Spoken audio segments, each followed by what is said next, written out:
Students आज हमारा नया टॉपिक हम आपके सामने लेकर आ रहे हैं और उस टॉपिक का नाम है बैंक रिकंसिलिएशन स्टेटमेंट। एक इंतहाई इंपॉर्टेंट टॉपिक है बिकॉज आप पता होगा कि ये टॉपिक एक ऐसा टॉपिक है जो कि FA1, FA2 और F3 हमारे तीनों सब्जेक्ट्स के अंदर, तीनों पेपर्स के अंदर ये चीज शामिल है, तो इसलिए ये एक इंतहाई इंपॉर्टेंट टॉपिक है। ओके, सो स्टूडेंट्स हम सबसे पहले बैंक रिकंसिलिएशन को समझते हैं कि एक्चुअली इसकी डेफिनेशन क्या है, why we make bank reconciliation statement, ये सब चीजें आज हम अपनी पहली स्लाइड पे देखेंगे। आइए सबसे पहले अगर हम बैंक रिकंसिलिएशन की थोड़ी सी डिस्कशन कर लें तो सर देखें मेजर बेसिक पॉइंट समझने की जरूरत है। पहला बेसिक पॉइंट यह है कि देखिए दो एंटिटीज हैं, एक आपकी कंपनी एक एंटिटी है, दूसरा वो बैंक जिधर आपकी कंपनी के अकाउंट्स मेंटेन होते हैं, ये दो एंटिटीज, ठीक है। तो बैंक और कंपनी। अब बैंक जो है वो अपनी रिकॉर्डिंग कर रहा होता है, कंपनी जो है वो अपनी रिकॉर्डिंग कर रही होती है। कंपनी जहां रिकॉर्डिंग कर रही होती है उस चीज को हम कैश बुक का नाम देते हैं, जबकि बैंक जो आपके अकाउंट्स को मेंटेन कर रहा है उसके लिए हर पीरियड के एंड पर बैंक स्टेटमेंट आपको जो है वो बना के देता है। तो बैंक जो डॉक्यूमेंट प्रिपेयर कर रहा है उसको हम बैंक स्टेटमेंट का नाम देते हैं, कंपनी जो डॉक्यूमेंट प्रिपेयर कर रही है उसको हम कैश बुक का नाम दे रहे हैं। अब सर ये रिकंसिलिएशन की जरूरत पड़ती क्यों है? क्योंकि होता यह है कि आपके कैश बुक का बैलेंस आपकी बैंक स्टेटमेंट के बैलेंस से मैचअप नहीं हो रहा होता, जिसकी वजह से हमें बैंक रिकंसिलिएशन स्टेटमेंट करने की जरूरत पेश आती है। फॉर एग्जाम्पल आपके कैश बुक के रिकॉर्ड्स के मुताबिक आपके पास $2000 का कैश मौजूद है, मतलब आपके रिकॉर्ड के मुताबिक आपके बैंक अकाउंट्स में $2000 का कैश का बैलेंस मौजूद है। लेकिन जब बैंक स्टेटमेंट आप तक पहुंचती है और आप बैंक स्टेटमेंट को देखते हैं तो पता चलता है कि बैंक स्टेटमेंट कह रही है कि हमारे पास आपके 2400 यानी कि $2400 रखे हुए हैं। अब आप देखें आपका रिकॉर्ड कह रहा है कि $2000 होने चाहिए बैंक में, लेकिन बैंक क्या कह रहा है कि उसके पास $2400 है। तो सर एक ऐसे पॉइंट पे जब हम आ जाते हैं जहां पे कैश का बैलेंस डिफरेंट होता है और बैंक स्टेटमेंट का जो बैलेंस है वो डिफरेंट होता है, तो इस मौके पर आकर हमें रिकंसिलिएशन का मतलब क्या है सर? इन दोनों को रिकंसाइल करना, ठीक करना, ताकि दोनों के बैलेंसेस बराबर हो जाएं। तो रिकंसिलिएशन की जरूरत पड़ती है और फिर हम क्या बनाते हैं? Bank reconciliation statement. तो सर ये बेसिक आइडिया मैंने आपको बैंक रिकंसिलिएशन स्टेटमेंट का दे दिया है। अब हम पढ़ते हैं कि बेसिकली बैंक रिकंसिलिएशन स्टेटमेंट की डेफिनेशन क्या है, थोड़ा सा थ्योरी का स्टेप देखेंगे इसका, फिर ये डिफरेंसेस आते क्यों हैं, इन रीजंस को हम देखेंगे। आइए सबसे पहले अगर आप डेफिनेशन देख रहे हैं, a bank reconciliation is the process of matching the balance of an entities accounting record for a cash account to the corresponding information on a bank statement. आपसे कह रहा है कि बैंक रिकंसिलिएशन एक प्रोसेस है जिसके अंदर हम अपने अकाउंटिंग रिकॉर्ड्स को, जो हमारे कैश बुक का रिकॉर्ड है, उसको मैचअप कर रहे होते हैं सर किससे? बैंक स्टेटमेंट से। और अगर वो मैच नहीं हो रहा तो फिर हम क्या बनाते हैं sir? Bank reconciliation statement. Okay sir, ये तो वही डेफिनेशन। नेक्स्ट पॉइंट में आपसे क्या कह रहा है, हमारा गोल क्या है इस प्रोसेस को करने का? हमारा गोल यह है, the goal of this process is to ascertain the difference between the two and to book changes to the accounting records as appropriate। हमारा गोल यह है कि हम डिफरेंसेस को जाने कि क्या डिफरेंसेस है जिसकी वजह से ये दोनों आपस में बराबर नहीं आ रहे, और फिर उन डिफरेंसेस को खत्म करके दोनों के बैलेंसेस को आपस में बराबर कर दिया जाए। ओके सर, उसके बाद आपसे कह रहा है information on the bank statement is the banks record of all transaction impacting the entities bank account during the past month. आपसे कह रहा है कि जाहिर सी बात है, देखें बैंक स्टेटमेंट प्रिपेयर कौन कर रहा है? बैंक। तो तमाम तर ट्रांजैक्शन जो आपके बैंक अकाउंट से रिलेट करती है, सारी की सारी बैंक मेंटेन कर रहा होता है, रिकॉर्ड कर रहा होता है, और at the end of the period, अब वो देखें पीरियड जो है वो बैंक स्टेटमेंट, बैंक आपको कब बैंक स्टेटमेंट देता है, ये पीरियड डिसाइडेड कोई फिक्स नहीं होता। इसमें क्या होता है कि कंपनी और बैंक की कॉरेस्पॉन्डेंस होती है आपस में। कभी कभी ट्रांजैक्शन इतनी मैसिव होती है, इतनी ज्यादा होती है कि बैंक हर वीकली बेसिस पे जो है ना आपको बैंक स्टेटमेंट प्रोवाइड कर रहा होता है, मंथली बेसिस पे भी कर रहा होता है। सेमी एनुअली भी कर रहा होता है और एनुअली भी कर रहा होता है। तो ये आपकी कंपनी और बैंक के दरमियान जो रिलेशन है और जो कॉन्ट्रैक्ट है और जो अरेंजमेंट है उस पर बेस करता है, कोई फिक्स पीरियड इसके लिए नहीं है, नॉर्मली मंथली बेसिस पे होता है। ओके, आगे हम चल रहे हैं। तो all transaction between depositor and the bank are intercepted by the both the parties in their accounts. अच्छा, मैं यहां पर रुकूंगा, एक छोटा सा पॉइंट बता दूं। आप जानते हैं कि एक बेसिक डबल एंट्री का कॉन्सेप्ट क्या है कि जब हमारे एंटिटी के पास कैश का इनफ्लो होता है तो हम उसको डेबिट कर रहे होते हैं। ठीक है सर, तो हम एंट्री पास करते हैं कैश डेबिट, अगर चेक के थ्रू मिल रहा है तो हम बैंक डेबिट कर रहे होते हैं। अलमुख्तसर ये कि हम एसेट को इंक्रीज कर रहे हैं अपने पास, बिकॉज हमारा एसेट इंक्रीज हो रहा है। लेकिन अगर यही कैश उठाकर अब मैं जब बैंक जाके जमा कराता हूं, ठीक है सर, तो बैंक क्या एंट्री पास करेगा? बैंक के पास चूंकि कैश आ रहा है, बैंक कैश को डेबिट करेगा। लेकिन अब सवाल यह पैदा होता है कि बैंक क्रेडिट क्या करेगा? तो याद रखें, बैंक क्रेडिट करेगा आपके अकाउंट को। सर क्यों क्रेडिट करेगा? क्योंकि देखें, बैंक को जब आपने पैसा दिया तो बैंक के ऊपर एक रिस्पॉन्सिबिलिटी आ गई, एक जिम्मेदारी आ गई, उस पैसे को संभाल के रखना है। और जब आप डिमांड करेंगे, बैंक आपको वो पैसा लाकर वापस दे देगा। तो सर बैंक की लायबिलिटी इंक्रीज हो जाती है। That's why whenever bank receive money from your customer, they credit the customer account. Okay, for example XYZ company है, उसका एक अकाउंट मेंटेन हो रहा है बैंक के अंदर। XYZ कंपनी जाती है, ठीक है, $2 लाख जमा कराती है अपने बैंक अकाउंट में। तो वो जो भी रिस्पेक्टेड बैंक होगा वो एंट्री क्या पास करेगा? कैश डेबिट और XYZ companies account credit. Okay, because bank's liability have been increased by $2 lakh. तो सर इस बात को समझ लें कि जब आपके पास पैसा आता है तो आप कैश को डेबिट करते हैं, और जब आप पैसा वही ले जाकर बैंक में जमा कराते हैं तो बैंक कैश तो डेबिट करता है, साथ में लायबिलिटी क्रेडिट करता है। इसीलिए आप देखते हैं कि जब भी आप बैंक में कैश डिपॉजिट कराकर आते हैं तो आपके पास मैसेज आता है your account have been credited. अक्सर स्टूडेंट परेशान होते हैं कि हम तो बैंक में पैसे जमा करा गया, हमारा बैंक अकाउंट इंक्रीज हो गया और हमारे पास क्रेडिट क्यों हो रहा है? हमने तो पढ़ा बैंक बढ़ता है तो डेबिट होता है। सर वो आपके पर्सपेक्टिव से डेबिट होगा, लेकिन बैंक के पर्सपेक्टिव से वो क्रेडिट होगा, क्योंकि बैंक की लायबिलिटी इंक्रीज हो रही है। ठीक है, तो आपके पास जो मैसेज आता है वो बिल्कुल ठीक आता है, क्योंकि बैंक आपके अकाउंट को क्या करता है? क्रेडिट, बिकॉज बैंक की लायबिलिटी इंक्रीज हो रही है, और इंक्रीज जब भी होती है लायबिलिटी हम उसको क्या करते हैं सर? क्रेडिट करते हैं। ओके सर, तो अब यहां पर पॉइंट जो मैं देना चाह रहा था वो आखिर में सुन लें। वो पॉइंट ये है कि जब भी कैश बुक के बैलेंस को देखा जाएगा, सवाल में लिखा हुआ होगा cash book having normal balance, तो वो हमेशा डेबिट बैलेंस होगा, और बैंक स्टेटमेंट का नॉर्मल बैलेंस हमेशा क्रेडिट होगा। तो ये दोनों एक दूसरे के ऑपोजिट चलते हैं। कैश बुक का अगर डेबिट बैलेंस है, it's mean that this is positive balance. Bank statement का अगर क्रेडिट बैलेंस है, this is normal balance, this is positive balance.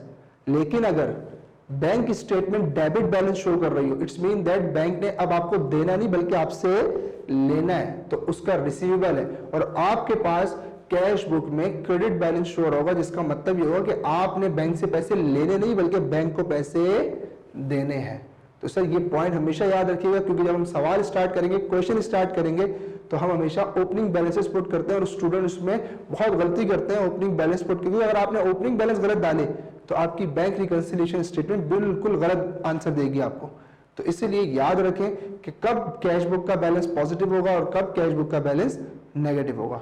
Okay, इसीलिए रिकॉर्ड्स के पॉइंट के बाद आपसे कह रहा है debit entry for one party is basically the credit entry for other. जैसे एंटिटी कैश को डेबिट कर रही है, वही कैश जब आप डिपॉजिट कराएंगे बैंक के पास तो बैंक उसको क्या करेगा? क्रेडिट करेगा आपके अकाउंट को। These records may be disagree due to various reasons, और रीजंस हम नेक्स्ट स्लाइड में पढ़ेंगे ये क्या रीजन है जिसकी वजह से डिफरेंसेस क्रिएट हो रहे होते हैं। And show different balances. The purpose of preparing a bank reconciliation statement is to find and understand the reason of this difference in account balances.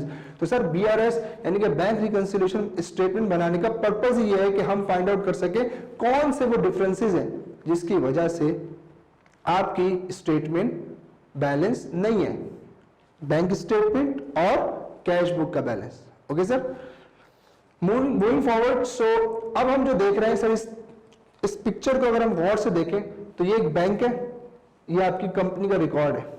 Okay, bank show कर रहा है बैंक स्टेटमेंट बैलेंस 1760, जबकि आपके company के record जो कि cash book में maintain हो रहे हैं वो क्या शो कर रहे हैं, balance $1500। So there is a difference between balances. How much difference? $260 difference. So now sir, why these differences occurring? Why the balances are not agreeing with each other? So sir, there are some reasons. तो अब हम वो reasons पढ़ने जा रहे हैं जिसकी वजह से differences create होते हैं। Sir, the reasons for the differences between the balances on the bank statement and the balances on the books consist of. सबसे पहला difference sir, unpresented cheque. Sir ये अनप्रेजेंटेड चेक होता क्या है? बहुत सिंपल सी बात है, आपने अपने सप्लायर को चेक दिया। अब देखें, जब आपने चेक दिया होगा तो आपने एंट्री पास की होगी सप्लायर अकाउंट डेबिट और बैंक क्रेडिट, ठीक है। अब सप्लायर जब तक बैंक में वो चेक लेकर पहुंचेगा नहीं, तो बैंक वाले आपका बैलेंस कम नहीं कर सकते। तो that's why it is called unpresented cheque. एक ऐसा चेक जो आप कंपनी ने अपने सप्लायर को दे दिया है लेकिन सप्लायर अभी तक बैंक में पहुंचा नहीं। तो सर जब आपके अकाउंट से तो कैश कम हो चुका है लेकिन बैंक अकाउंट से बैलेंस अभी तक कम नहीं हुआ। जैसे ही वो सप्लायर वो चेक लेकर बैंक के पास पहुंचेगा सर उसका बैलेंस भी कम हो जाएगा, ठीक है सर। तो इसलिए डिफरेंस आ सकता है। अच्छा, ये सारे टाइमिंग डिफरेंसेस हैं, they are not permanent differences, okay, they are temporary differences. तो सर जैसे ही वो चेक लेकर सप्लायर बैंक पहुंचेगा, पैसा विड्रॉ कर लेगा तो आपकी कैश बुक का बैलेंस बैंक स्टेटमेंट के बैलेंस के बराबर आ जाएगा, ओके। सर नेक्स्ट डिफरेंस आ रहा है डिपॉजिट इन ट्रांजिट। आपने फॉर एग्जाम्पल क्रेडिट चेक जिसको हम कहते हैं कि आपने एक चेक जाके बैंक में जमा करा दिया लेकिन अभी वो आपके अकाउंट में आके ऐड नहीं हुआ। लेकिन सर आप अपनी कैश बुक को तो ऐड कर चुके हैं ना, जब आप चेक लेकर बैंक जा रहे थे जमा कराने तो आप उसको पहले अपने कैश बुक में ऐड कर चुके हैं, अपने कैश बुक के बैलेंस को इंक्रीज कर चुके हैं। अब ये चेक आप ले जाकर बैंक में जमा करा रहे हैं अपने अकाउंट में, तो अकाउंट में आप जानते हैं कि आपके पैसे ऐड होने में 1 से 2 दिन लगते हैं। तो सर डिपॉजिट इन ट्रांजिट, आपका कैश बुक का बैलेंस ज्यादा होगा, बैंक स्टेटमेंट का बैलेंस कम शो हो रहा होगा, ठीक है। क्यों? क्योंकि वो चेक अभी तक आपके बैंक अकाउंट में ऐड नहीं हुआ।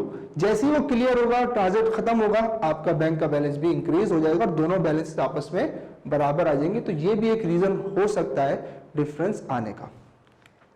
अगला सर बैंक सर्विस चार्जेस। देखिए बैंक डायरेक्ट आपके अकाउंट से जो है ना वो अपने सर्विसेज के चार्जेस काट लेता है। आप जानते हैं बैंक एक सर्विस इंडस्ट्री है और आपको सर्विसेज प्रोवाइड करता है, उसके अगेंस्ट सर्विस चार्जेस लेता है। बैंक ने आपको कोई भी सर्विसेज दी उसके अगेंस्ट उसने आपके अकाउंट से पैसे विड्रॉ कर लिए, पैसे डिडक्ट कर लिए, आपके अकाउंट के बैंक का बैलेंस कम हो चुका है लेकिन कैश बुक में वो चीज अभी तक रिकॉर्ड नहीं, जिसकी वजह से कैश बुक का बैलेंस ज्यादा शो हो रहा होगा। तो सर हम क्या करेंगे, कैश बुक से उस चार्जेस को डिडक्ट करेंगे, दोनों बैलेंसेस आपस में बराबर आ जाएंगे। Late deposit. लेट डिपॉजिट का मतलब भी सर सिंपल ये है कि आपने बैंकिंग आवर्स के बाद डिपॉजिट कराया, या फॉर एग्जांपल आप जानते हैं कि बैंक अगर 5 बजे क्लोज हो रहा है और आपने 4 बजे चेक दिया है, चूंकि बैंक के जो चेक रिसीव करता है बैंक वो नॉर्मली वो विद इन 2-3 आवर्स वो जाके हेड ऑफिस भेज देते हैं। जो भी बैंक का प्रोसेस होता है उसके थ्रू वो चेक जाके आपके अकाउंट में 2 से 3 दिन में क्लियर होकर आते हैं। लेकिन आपने लेट डिपॉजिट कराया जिसकी वजह से वो चेक आज नहीं नेक्स्ट डे आपके जो है ना वो क्लियरिंग के लिए जाएगा, ठीक है, ब्रांच से। तो sir this is called late deposit. अब वो लेट डिपॉजिट कराया, आपका कैश बुक का बैलेंस तो इंक्रीज है लेकिन बैंक ने अभी तक आपके अकाउंट में ऐड नहीं किया, तो हम लेट डिपॉजिट को भी बैंक स्टेटमेंट के बैलेंस में ऐड कर देंगे तो हमारा बैलेंस आपस में बराबर आएगा। सर अगला है एरर बाय एंटिटी। कोई एरर अगर एंटिटी से हुआ, फॉर एग्जांपल आप रिकॉर्डिंग कर रहे थे कैश बुक में, आपसे कोई एरर हो गया जिसकी वजह से डिफरेंस आ सकता है। इसी तरीके से बैंक भी एक एंटिटी है, बैंक से भी एरर हो सकता है। अगर बैंक एरर कर रहा है जिसकी वजह से बैलेंसेस आपस में बराबर नहीं आ रहे तो वो एरर्स हम देखेंगे, जिस तरह भी सवाल में गिवन होंगे उनको रेक्टिफाई करेंगे, आपस में बैलेंसेस बराबर आ जाएंगे। सर नेक्स्ट हम देख रहे हैं आउटस्टैंडिंग लॉजमेंट्स। आउटस्टैंडिंग लॉजमेंट्स का मतलब क्या होता है, देखिए इसमें चेक्स आ जाते हैं बहुत सारे, कंपनी ने बहुत सारे चेक बैंक को लाके दे दिए लेकिन बैंक ने अभी तक वो चेक्स आपके अकाउंट में क्रेडिट नहीं किए। These are called outstanding lodgements. तो सर हम इनको क्या करेंगे, इसका ट्रीटमेंट क्या करेंगे, सिंपल बैंक स्टेटमेंट के बैलेंस में इनको एड अप कर देंगे, क्योंकि जैसी बैंक क्रेडिट करेगा तो दोनों के बैलेंसेस आपस में बराबर आ जाएंगे। अगला है sir electronic transfer, direct transfer कहते हैं इसको, क्रेडिट ट्रांसफर भी कहते हैं, ऑनलाइन ट्रांसफर, बहुत सारे नाम है इसके। जैसे आपका कोई कस्टमर था, उसने आपके बैंक अकाउंट में डायरेक्टली पैसा जमा करवा दिया, क्रेडिट करवा दिया, ठीक है, तो आपका बैलेंस इंक्रीज हो चुका है। लेकिन आपको, चूंकि आप कंपनी में बैठे हुए, आप ऑफिस में बैठे हुए, आपको नहीं पता कि वो बैलेंस मेरे पास आ चुका है मेरे बैंक अकाउंट में, आपका कैश बुक में ऐड अभी बैलेंस नहीं है। तो हम क्या करेंगे सर, जितने का भी अमाउंट क्रेडिट हुआ हमारे बैंक अकाउंट के अंदर, वो पैसा अपनी कैश बुक के अंदर भी हम ऐड कर लेंगे, तो बैलेंसेस आपस में बराबर आ जाएंगे। ओके सर, आगे चल रहे हैं। इसके बाद एक और रीजन है हमारे पास, आउटस्टैंडिंग लॉजमेंट्स फ्रॉम सप्लायर। ये क्या होता है सर कि हमारे सप्लायर ने हमें चेक्स दिए, ठीक है, आउटस्टैंडिंग लॉजमेंट्स फ्रॉम सप्लायर। अब हमने हमारे, जैसे हमने सप्लायर को चेक्स दिए या सप्लायर हमें चेक्स दिए, ठीक है, तो दोनों सूरतें यहां पे यूज हो सकती हैं कि आउटस्टैंडिंग लॉजमेंट के लिए फ्रॉम सप्लायर। अब आपको जैसे ही चेक दिए बैंक ने, ठीक है, सॉरी, आपके जैसे ही चेक आपको आपके सप्लायर ने दिए, तो वो चेक्स जो है वो आपने जाके बैंक को दिए और बैंक ने अभी तक आपके अकाउंट में उनको क्रेडिट नहीं किया, तो दैट इज कॉल्ड आउटस्टैंडिंग लॉजमेंट्स। और अगर आपने अपने सप्लायर को चेक दिए और वो चेक लेकर अभी तक आपके बैंक अकाउंट में नहीं पहुंचा, तो these are the some type of unpresented cheque, तो sir these are called outstanding lodgements from supplier. दोनों चीजें इसके अंदर आ सकती हैं। उसके बाद सर आ रहा है स्टैंडिंग ऑर्डर। स्टैंडिंग ऑर्डर का मतलब क्या होता है कि कंपनी अक्सर कुछ ऑर्डर्स पहले से अपने बैंक को दे देता है कि सर फला डेट पर आपने जो है वो मेरे बैंक अकाउंट से इतनी इतनी पेमेंट्स कर देनी है, ठीक है, these are called standing order. Pre orders, the bank the entity have been given to bank. For example, bank ने एंटिटी ने बैंक से ये कहा हुआ है कि सर जैसे ही हर मंथ की 10 तारीख आए तो मेरे अकाउंट से आप यूटिलिटी बिल्स पे कर दें, मेरे अकाउंट से आप इंश्योरेंस का एक्सपेंस पे कर दें, मेरे अकाउंट से आप रेंट एक्सपेंस पे कर दें। तो बैंक क्या कर रहा है कि जैसी वो पर्टिकुलर डेट आएगी, बैंक क्या कर रहा है, जैसे ही वो पर्टिकुलर डेट आएगी आपके अकाउंट से पैसा निकाल के पे कर देगा रिस्पेक्टिव जगह जहां आपने उसको पहले से कहा हुआ है। तो सर होगा क्या कि आपके बैंक का बैलेंस कम हो जाएगा, बैंक का बैलेंस कम हो जाएगा, लेकिन कैश बुक में वो चीज अभी रिकॉर्ड नहीं हुई। जैसे आप स्टेटमेंट रिसीव करेंगे आप देखेंगे कि सर उसके अंदर पेमेंट्स हुई नहीं है, तो वो पेमेंट्स आप देखेंगे, अच्छा हमने स्टैंडिंग ऑर्डर बैंक को दिया हुआ था पहले से, बैंक ने वो पेमेंट्स कर दी हैं, अब वो अमाउंट आप अपने कैश बुक से भी क्या कर लेंगे, डिडक्ट कर लेंगे। ओके सर, नेक्स्ट है एनएसएफ चेक और बाउंस चेक। अक्सर होता है कि अगर आपको किसी कस्टमर ने चेक दिया और वो चेक लेके आप बैंक पहुंचते हैं, बैंक उसको डिसऑनर कर देता है या एनएसएफ कर देता है, not sufficient fund. For example, not sufficient fund से समझा देखिए जितने का चेक है उतने पैसे बैंक अकाउंट के अंदर मौजूद हैं, जिस बैंक का आपके पास अकाउंट का आपके पास चेक है उस अकाउंट के अंदर इतने पैसे मौजूद ही नहीं है, तो सर फिर आपको बैंक जो है वो चेक बाउंस कर देता है, एनएसएफ कर देता है। अल मुख्तसर ये कि आपको उस चेक के अगेंस्ट पेमेंट रिसीव नहीं होती। अब मसला यहां पर कहां आता है कि चेक आपने जब रिसीव किया था तो आपने अपनी कैश बुक को इंक्रीज कर दिया था, जब कैश बुक को आपने इंक्रीज कर दिया था, वो चेक लेके आप बैंक पहुंचे, बैंक ने रिजेक्ट कर दिया चेक, तो हुआ क्या कि आपका कैश बुक का बैलेंस ओवर स्टेट हुआ हुआ है। आप फौरन ऑफिस आएंगे और सबसे पहले क्या करेंगे, अपने कैश बुक के बैलेंस को दोबारा कम करेंगे जितने अमाउंट से आपने बढ़ाया था। सर नेक्स्ट पॉइंट है डिसऑनर्ड चेक। सेम जो अभी मैंने बात की बिल्कुल यही सेम डिसऑनर्ड चेक भी कहते हैं और इसका ट्रीटमेंट भी सेम ही रहेगा। आगे चलिए सर, डायरेक्ट डेबिट, जैसे डायरेक्ट क्रेडिट होता है ऐसे डायरेक्ट डेबिट भी होता है। जैसे स्टैंडिंग ऑर्डर हमने बताया कि आपके अकाउंट से पेमेंट होगी तो आपका अकाउंट डेबिट होगा, तो बैंक जब भी आपके अकाउंट को इंक्रीज करता है क्रेडिट करता है, जब भी आपके अकाउंट को डिक्रीज करेगा डेबिट करेगा। तो बैंक ने अगर डायरेक्ट कोई पेमेंट्स किए आपके अकाउंट से किसी और के अकाउंट में ट्रांसफर किए पैसे, तो आपके अकाउंट को डेबिट करेगा, that is called as direct debit. तो अब आपको करने की क्या जरूरत है, अपने कैश बुक के बैलेंस को भी कम करेंगे। सर आखिर है अनक्रेडिटेड चेक्स। अनक्रेडिटेड चेक्स का मतलब ऐसे चेक्स जो अभी तक आपके अकाउंट में क्रेडिट नहीं हुए। सर वक्ती तौर पर जब हम रिकंसिलिएशन कर रहे होंगे तो हम खुद बैंक स्टेटमेंट के अमाउंट में वो बैलेंस ऐड कर देंगे बैंक के अमाउंट के अंदर, क्योंकि हमें पता है जैसे क्लियर होंगे बैंक हमारे अकाउंट को इंक्रीज कर देगा। सर इस छोटी सी पिक्चर में आप देख सकते हैं कि देखें दो एंटिटीज है, एक बिजनेस और एक बैंक। बैंक प्रिपेयर कर रहा है बैंक स्टेटमेंट, बिजनेस प्रिपेयर कर रहा है कैश बुक। दोनों अपनी अपनी जगह पर रहते हुए एडजस्टमेंट्स करेंगे और हम इन दोनों बैलेंसेस के अंदर एडजस्टमेंट्स कर इन दोनों बैलेंसेस को आपस में रिकंसाइल करेंगे और देन हमारी बैंक रिकंसिलिएशन स्टेटमेंट कंप्लीट होगी। इंशाल्लाह बैंक रिकंसिलिएशन के हवाले से आने वाली वीडियो में हम फर्दर सीखेंगे और इसको हम इंशाल्लाह कंप्लीट करेंगे। Thank you.